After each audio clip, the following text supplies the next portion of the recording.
Welcome back to Scotland series part 3. അങ്ങനെ ഞങ്ങളുടെ 4th day in Scotland ഹൈലാൻഡ്സിലോട്ടായിരുന്നു. യാത്രയുടെ തുടക്കം ക്ലൈമറ്റ് ഭയങ്കര മൂടിയായിരുന്നെങ്കിലും ഭയങ്കര രസമുണ്ടായിരുന്നു കാണാൻ.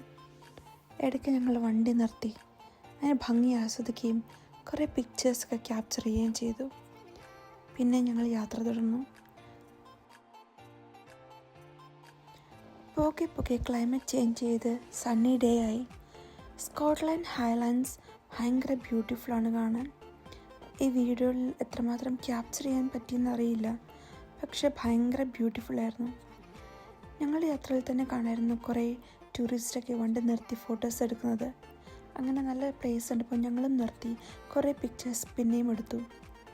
പിന്നെയും ഞങ്ങളുടെ യാത്ര തുടർന്നു. ഞങ്ങളുടെ ലക്ഷ്യം ഹാരി പോട്ടർ ബ്രിഡ്ജായിരുന്നു. ഏകദേശം ഒരു 4-5 hours ഉണ്ടായിരുന്നു ഗ്ലാസ്ഗോയിൽ നിന്നും ഹാരി പോട്ടർ ബ്രിഡ്ജിലോട്ട്.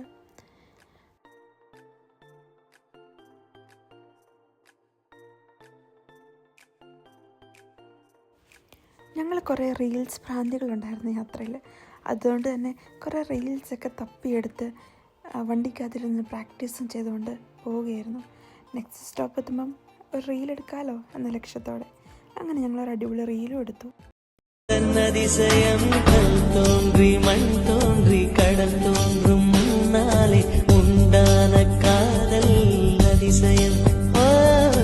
16 வயதான பருவத்தில் எல்லோருக்கும் படர்கின்ற காதல் அதிசயம். അങ്ങനെ റീൽസ് എടുത്തതിൻ്റെയും സ്നാക്സും ഡ്രിങ്ക്സൊക്കെ കഴിച്ചതിൻ്റെയും സന്തോഷത്തിലും എല്ലാവരുടെയും ക്ഷീണം മാറിയതിൻ്റെ സന്തോഷത്തിലും ഞങ്ങൾ പിന്നെയും യാത്ര തുടർന്നു. ഏകദേശം ഒരു 1.5 hours കൂടെ ഉള്ളൂ ലക്ഷ്യത്തിലോട്ടെത്താൻ. എല്ലാവരും ഭയങ്കര ഹാപ്പിനെസ്സിലായിരുന്നു. പക്ഷെ നമ്മളുടെ ഹാപ്പിനെസ് ഒന്നും കോൺസ്റ്റൻ്റിൽ നിന്നും ലൈഫ് എപ്പോൾ വേണമെങ്കിലും ചേഞ്ച് ചെയ്യാമെന്നും പഠിപ്പിച്ചൊരു യാത്ര കൂടിയായിരുന്നു ഇത്. ഈ കാണുന്ന സ്ഥലത്ത് വെച്ചാണ് ഇത് സംഭവിച്ചത്. ഞങ്ങളുടെ പിറകെ തന്നെ ഉണ്ടായിരുന്ന ഞങ്ങളുടെ ഫ്രണ്ട്സിൻ്റെ വണ്ടി പെട്ടെന്ന് കാണുന്നതായപ്പോൾ ഡൗട്ട് തോന്നി അവരെ വിളിച്ചു. ആക്സിഡൻ്റ് ആയെന്ന് പറഞ്ഞപ്പോൾ അപ്പം തന്നെ റിവേഴ്സ് എടുത്ത് തിരിച്ചു നോക്കിയപ്പോൾ ഞങ്ങൾ കണ്ട കാഴ്ച ഇതായിരുന്നു.